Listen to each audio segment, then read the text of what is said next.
When Cindy and George visit Casey in jail a month after she had been there, they inform her that people are saying Kaylee is dead, to which Casey rolls her eyes and says, quote, surprise, surprise, end quote. Cindy asks Casey what her gut is telling her right now, and Casey says that she believes Kaylee is not far. So Casey ends up hiring a man by the name of Jose Baez as her legal attorney, who then writes a letter to the sheriff's office about Casey's willingness to cooperate with law enforcement, and soon following after that, a court judge sets Casey's bail at $500,000. Casey's bail was paid, and she got an electronic monitoring device, and she was released. So Casey headed back to her parents' home where she would be staying. And at this point, the media had gotten hold of this whole story and they were going berserk. So at her parents' house, it was just filled with media. They were all outside waiting, like on the lawn, on the driveway, but the public was outraged and furious that Casey was able to be released and go home. There were countless altercations outside the family house and constantly media around. It was not only upsetting to the family, but the whole block, because it turned into this just chaos on their street. Now on August 29th, Casey was arrested again for something that had nothing to do with the case. This is why nobody likes her, because she's an idiot. She was arrested because she was caught writing 4 checks worth close to $650 without the person's permission. This time, Casey's parents post a $500,000 bond and she's released again from county jail into their custody. I don't know why her parents liked her so much. She didn't seem like that great of a daughter, but they kept bailing her out, and I don't know, man. I don't know.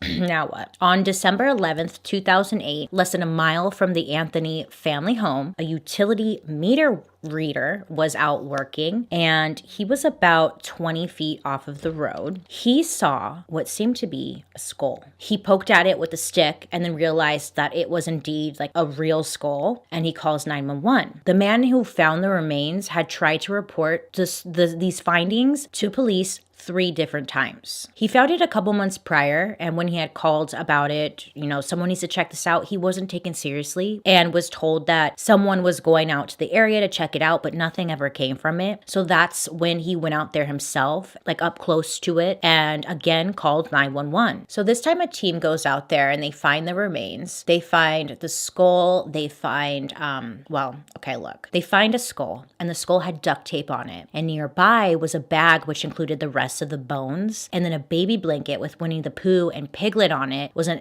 another laundry bag. They knew immediately it was the bones of a child. On December 19th, police, they came forward and announced that the DNA testing confirmed that the remains belonged to Kaylee Anthony. So the police, they get a warrant for the Anthony house, and they discover that Kaylee's room had been a Winnie the Pooh themed room, which would align with the blanket that they found with her body. In the house, they also discovered a twin bag to the white one that they found at the scene where Kaylee's remains were also found. It was a laundry bag, and it was sold only in pairs, and the Anthony household contained just one of the pair to the bag that was found at the scene.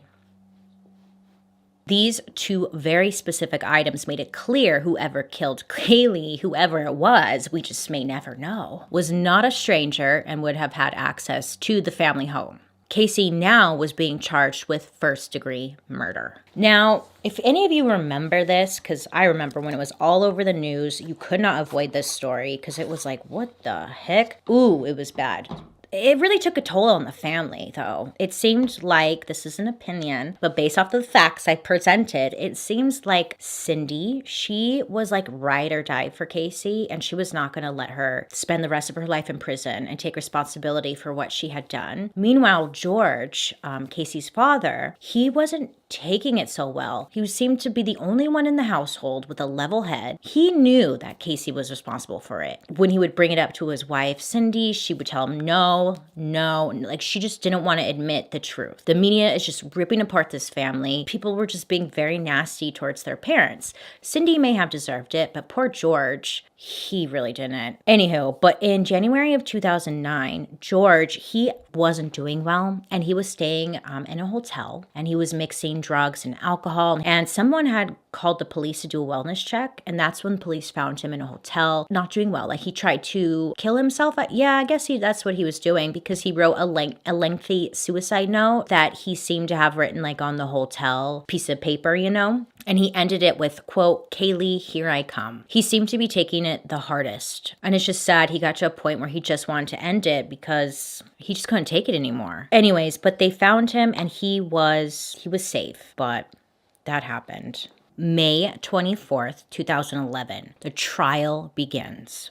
George and Cindy would not have normally been allowed in the courtroom because they were witnesses, technically, but they were allowed to be present because they were the grandparents. They were allowed to be there if they promised to show no emotion. Now, they were heavily scrutinized because they showed no emotion in court, but many people forgot that they had been asked not to show emotion, and if they did show emotion, they would be asked to leave. I'm losing my voice. Casey obviously completely lied throughout the investigation. There was no nanny and there was no job at Universal Studios. So the question became, how do you live a lie like that? Casey said that when she was 8 years old, her dad began to molest her, and she learned to lie at a young age because of it. Now, George took the stand and he said that he did not molest his daughter. Their proof? Casey didn't go to the gynecologist until she was 7 months pregnant, and that was the first time she had ever been to one. So can you imagine hearing for the first time that your daughter is trying to pin the whole thing on you, making up that you molested them? You're killing your child? Absolutely. I mean, how? Why? But then lying that your father is molesting, I'm like whispering, so I don't know who's listening. Someone might be listening.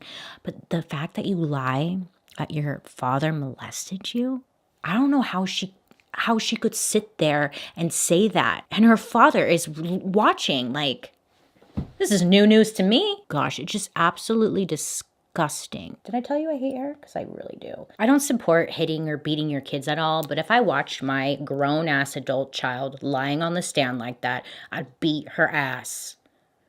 And that's a fact. Anyways, again, he wasn't allowed to show any type of emotion in court, but this tore him up. It was a shock to him. He didn't know that this was the plan. So it was just heartbreaking. Not only did he lose a granddaughter, but now he's losing his daughter and his wife because his wife was just accepting that this, I don't know. It's a personal opinion, but I just don't believe that it happened. I really don't. Nope. So the prosecution came and they gave their theory. Casey Anthony killed her daughter by using chloroform to knock her unconscious, then used duct tape to cover her mouth and block her airways. Casey then wrapped Kaylee in her favorite blanket, put her body in the trunk of her car. She then went to her boyfriend's that next day, and then the next day they believe that she took Kaylee's body out into the woods in a trash bag. Now, the defense's theory was that Cindy was at work and George and Casey were looking for Kaylee. They said that George found Kaylee drowned in the pool and yelled at Casey, "Look what you've done. Your mother will never forgive you." And then George helped her dispose of the body by wrapping Kaylee in plastic like he would do with their pets when they died. Now, there was another theory, which is just Cindy's theory. Now, Cindy believed that Kaylee accidentally drowned in the pool while Casey was watching her. Casey must have freaked out and tried to dispose her, but didn't realize what she was doing. I hate her. Poor George. I hope George is okay. Now, George had his own theory. He believed that Casey was giving her Xanax, aka Zanny the nanny. You see, some people used to call, I don't know if they still call Xanax Zanny or Zans or whatever they call it, but I remember there was a time when like Zanny, I'm gonna take a Zanny tonight, you guys. I just wanna let loose and take a Zanny. So it makes sense, right? So George believes that Casey was giving her Xanax and then calling the Xanax like Zanny the nanny because it would help her sleep and, babysit while Casey went out and partied, hung out with her boyfriend, and gave her the freedom to do what she wanted. He thinks that he gave her too much Xanax and she just didn't wake up. George is the only one around here with some goddamn common sense. Zanny. I'm gonna take a Xanax. I'm just like, Where the hell was she getting Xanax from?